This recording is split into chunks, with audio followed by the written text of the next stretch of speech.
Finding connection, finding balance, finding purpose. My journey has defined me, as it has defined most of us. Connectivity is something many of us take for granted. Listen, I'm guilty to admit, as a parent of a toddler, that canceled plans can sometimes bring music to my ears. Sometimes I would love nothing more than to disconnect, and in the age of social media brawl-for-alls, it's really not a bad idea. You should definitely do it. If you have social media on your phone, take it off right now. Just do it. It'll make your life better. However, this is not always the case. In fact, I've found myself searching for connection within myself. I think that's what many of us do, right? We continue to define ourselves and our identities. Those questions begin to rise to the surface. Who am I? Where did I come from? Why am I here? These are heavy questions. Oftentimes they materialize when we're young teenagers. Sometimes they don't materialize until we're fully grown adults experiencing an existential crisis. Either way, the journey to connecting to oneself can be a tumultuous one. Most of the anxiety from that experience comes from the potential discovery. What will I find on the other side? Are there elements of my past that will arrive forcibly in my present? Maybe my future. The unknown is forever changing, and as people, we draw up conclusions that aren't reality. We jump to the ending without reading the story in the middle. This was all the more reason for me to expand my self-view. Where do I come from? When my wife first brought up the idea to conduct our ancestry DNA test, I honestly wasn't sure how I felt about it. My roots lie in Kinder, Louisiana, and Pensacola, Florida. My mom left Kinder when she was a baby, but her family roots were still firmly present in the small southern town. My father left Pensacola when he was 17 to escape a life that would undoubtedly lead him to all of the wrong places. Those were always my roots. Why look beyond that?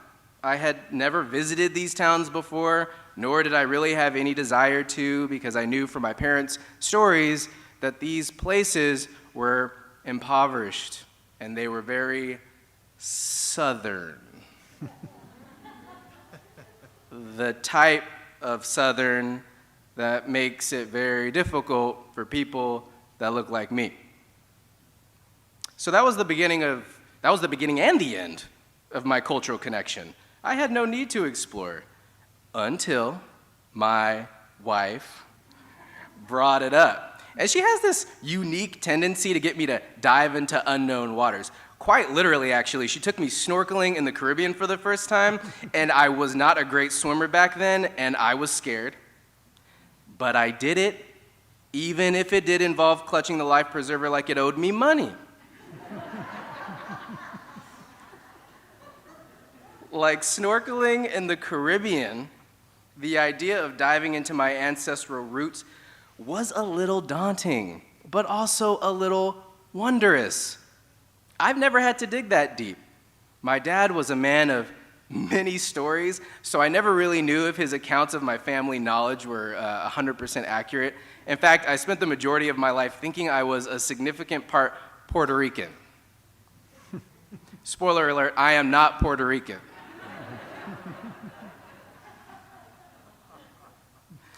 All right, let me finally bring this around. We did the test, and you know what? I'm glad we did. I had realized for so long I had limited my sense of cultural connection because I knew my family history was firmly embedded in slavery. I mean, I knew that. It's a shadow cast over many American black families. As black people, we spend too much time trying to move out of that shadow. We don't want to be defined by a plantation, We don't want to be labeled with a slave name, and we damn sure don't want to have to explain it. That was a, you can give it up, you can give it up.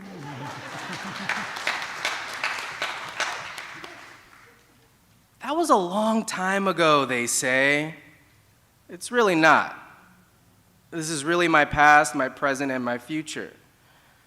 Or so I thought. We opened our results on Christmas morning with my entire family in the room. Yeah, I know. It's my wife's idea.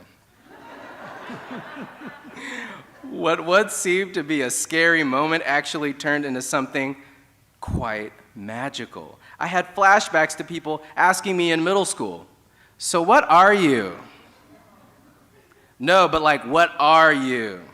No, I mean like, where are you from? No, I mean like, where are your parents from? What about your grandparents? I never had a straight answer for them, and I still don't. But at least now I can say Nigerian, Mali, Scotland.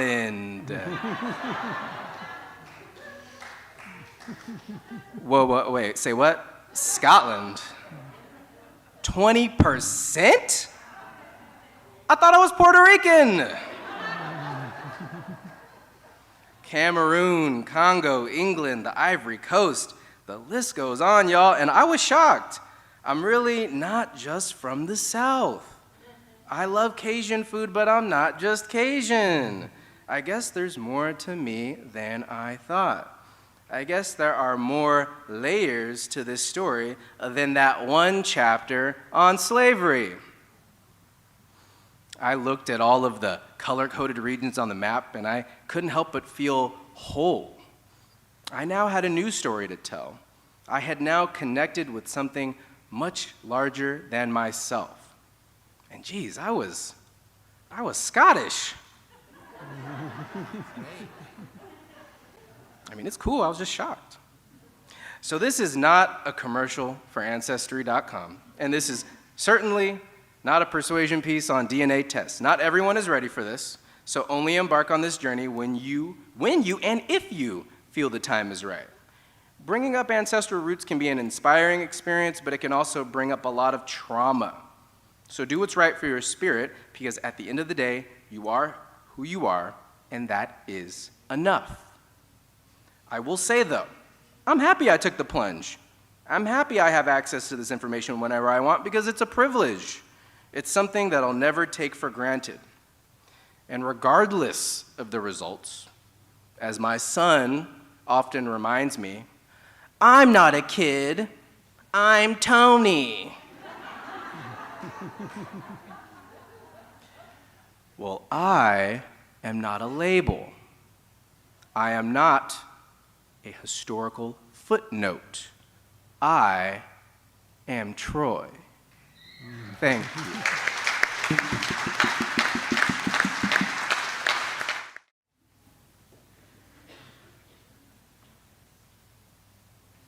Good evening, good morning, good Sunday. Thank you, Unitarian Universalist Church, for inviting me to speak on my topic, which is, we have come this far by faith, critical race theory and the 1619 Project. Let me say this. In the past year, there has been a vibrant debate concerning America's past. The debate is centered on critical race theory and the 1619 Project. Both terms involves a biblical understanding of God's justice. God's justice, a biblical understanding, both terms, critical race theory and the 1619 Project.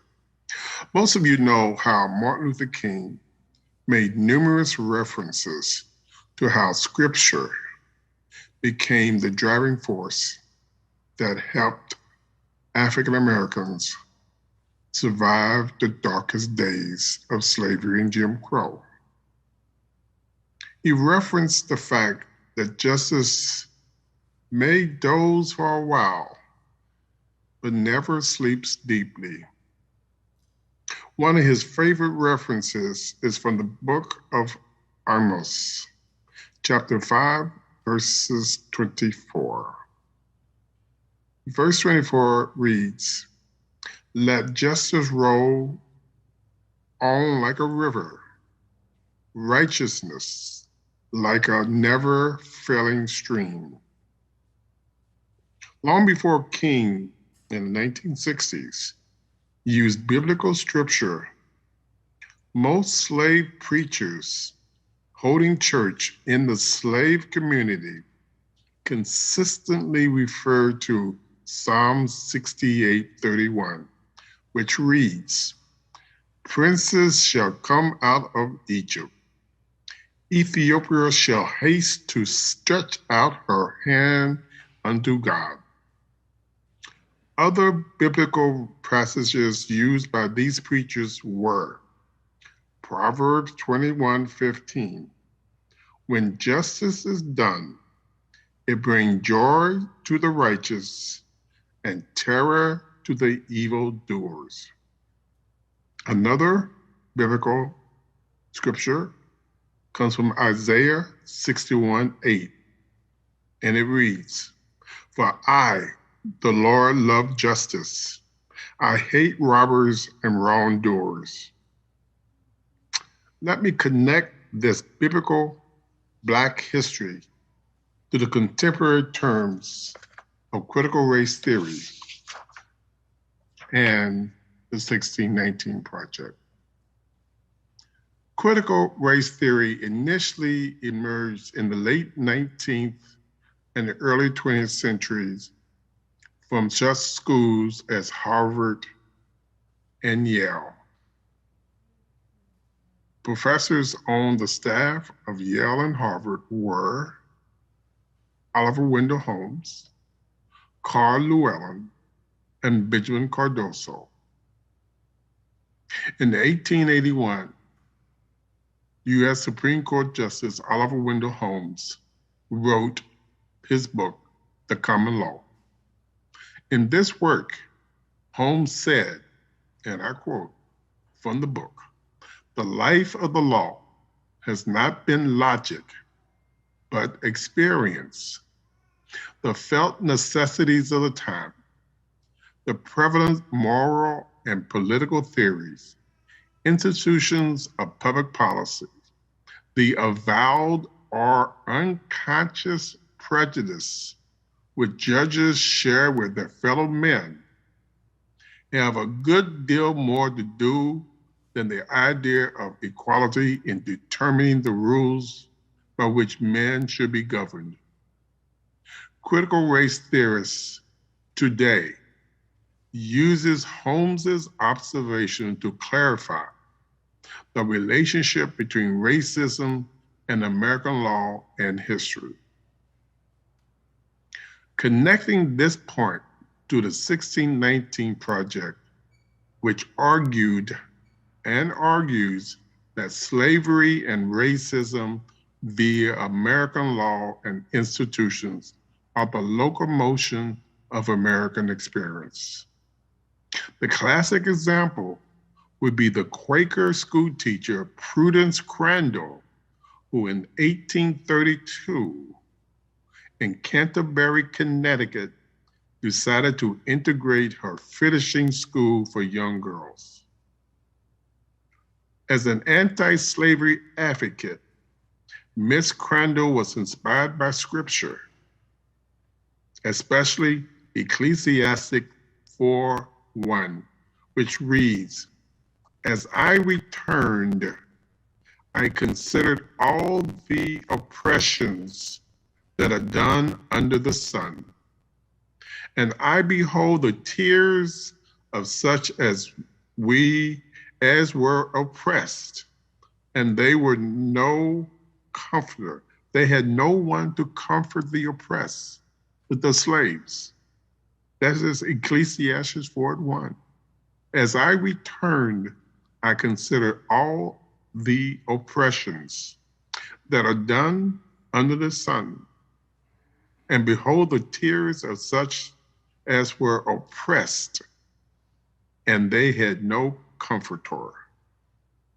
Race prejudice of the good citizens of Canterbury, Connecticut, led them to use the law to put Miss Crandall in jail for violating their own segregation statute.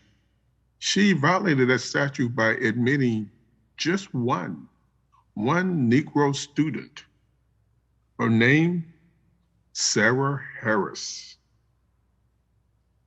While in jail for violating that segregation statute, the good citizens of Canterbury, Connecticut, destroyed Miss Crandall's school. When you think about the integration of schools and Sarah Harris, many of you might think about another young teenager, Linda Brown, who in 1954 integrated the Topeka, Kansas school system. Within American history, there's been a dialectic or a clash of opposites. We see this clash over the institution of slavery and God's justice. The anti-slavery movement was developed in the 1840s by Quakers and other progressive Americans, such as John Woolman, Woolman, Benjamin Lay, Anthony Benassai, William Lloyd Garrison, Frederick Douglass, and many, many others. A part of this strategy of anti-slavery would be a massive mailing campaign through the United States Post Office. And these thousands of mailings were addressed to white Southern slaveholders, explaining that holding a child of God in chains of slavery would lead to their own damnation in hell. You can imagine that Southerners didn't particularly like this omen that relates to their behavior, ungodly behavior. Ultimately, this led to the American Civil War. And the American Civil War is the epitome of the dialectic of light and darkness. When thousands, 300,000 or more Americans died, some fighting for the light of equality and God's justice, and the others in the South fighting for the darkness of Satan. That is, theologically, the American Civil War. One of the essays or pamphlets mailed in this massive mailing campaign of anti-slavery in the 1840s was a pamphlet written by George Cheever entitled God Against Slavery. Now, the end result of the Civil War, of course, was the passage of the 13th, 14th, and 15th Amendment by the radical Republicans. And this was a very small group of people who were, before they became Republicans, they were very much involved with the anti-slavery or the abolitionist movement. And they basically used a tactic to convince the more conservative Republicans to pass the 13th, 14th, and 15th Amendment. And that was a waving the bloody shirt. They would literally take the bloody shirt of a fallen Union soldier and say, what did this shirt mean? The blood on this shirt mean that this young man died to uphold God's justice. Did he die in vain? And then the radicals would say, pass this 13th, 14th, and 15th Amendment. Of course, the 13th Amendment barred slavery. The 14th Amendment gave an equal protection of the law and birthright citizen. Any person born in America is automatically a citizen. And of course, the 15th Amendment that gave Black men the right to vote, not Black women. They didn't get the right to vote until all women got the vote with the 19th Amendment in 1920. Most of the controversy today concerning the 1619 Project and CRT, critical race theory, because far too many white Americans are in a dialectic opposing God's justice. They just don't want to see or hear about the dark days in which there was white over Black, entrenched in a caste system of racial slavery. They really want a whitewash history that you see on various 1950s and 60s shows in which everybody's happy, the white people are happy, and the Black people are servants. The 1950s and 1960s, all your television shows that address race relations show that. It's a happy history. It's not real history. Whites who support this version of the narrative of American history, I think they are practicing what I call hypocritical race theory. Hypocritical race theory. And you know what they are. They're hypocrites. These people they really don't want to know about the white teen, Hazel Bryant, who in 1957 yelled racial epithets at Elizabeth Eckford, Eckford, who was attempting to integrate Central High School in Little Rock, Arkansas, with 8 other Black teenagers. Critical race theory is an attempt to explain to Mrs. Hazel Bryant's grandchildren why Granny was so angry and so racist.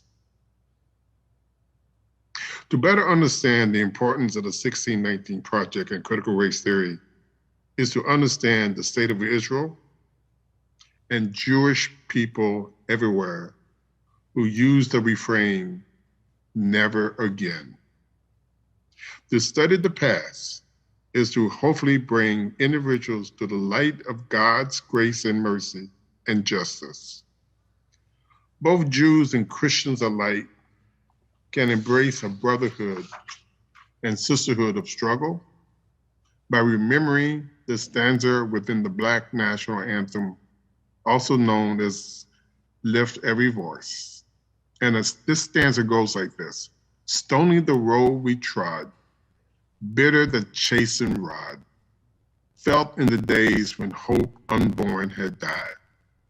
Trailing our path through the blood of the slaughtered, God of our weary years, God of our silent tears. And most of you know the conclusion stanza. But it's really our faith in God that has brought African Americans this far by faith. One person that needs to be discussed is President Harry Truman. Now, Harry Truman is one of those least talked about presidents in American history, but he's the one in 1948 that supported the platform of the Democratic Party, which was to secure these rights. Very few people know about that document, but it's a document to secure the rights of the racial minorities in America.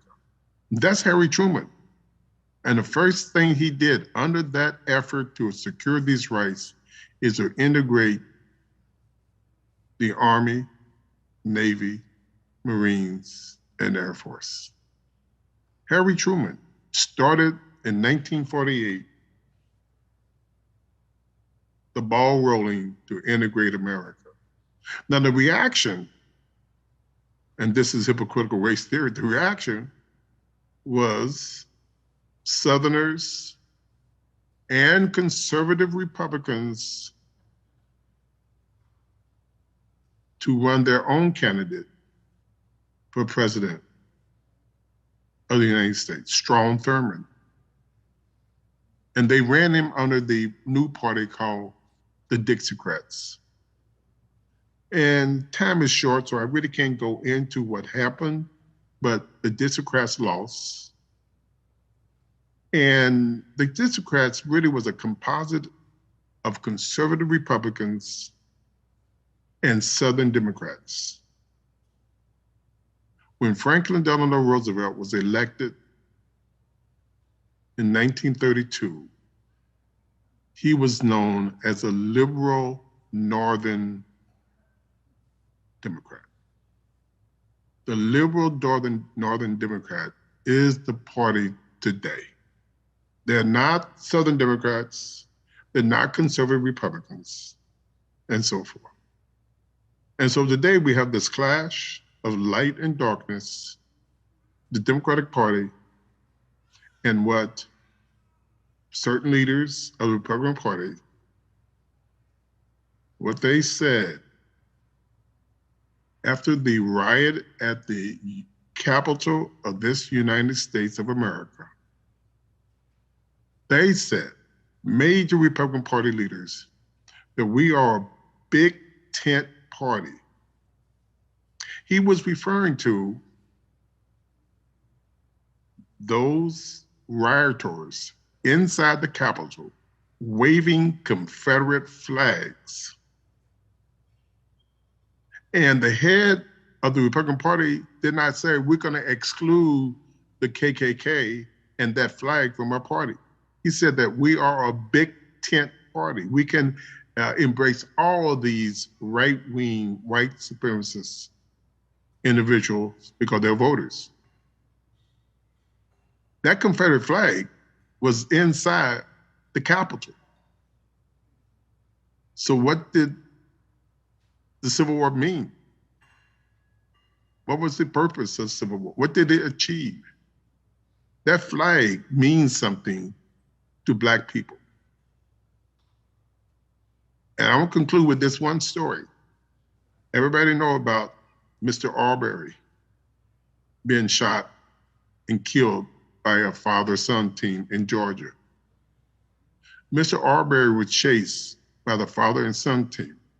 Now, I won't mention their names. But that father and son team was chasing Mr. Arbery in a truck. And on the front of the truck was a Confederate flag. So when the head of the Republican Party said that we are a big tent party and we embrace people that wave that flag, they shouldn't scratch their head when the mass of Black voters would never vote for a Republican candidate.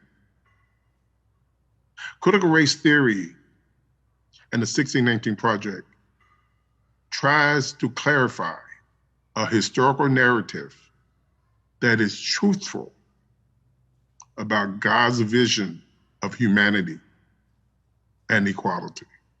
Thank you to the Unitarian Universal Church for inviting me to give this presentation. And hopefully, in a few months, I can answer in person at your church any Q&A about this presentation. Thank you very much.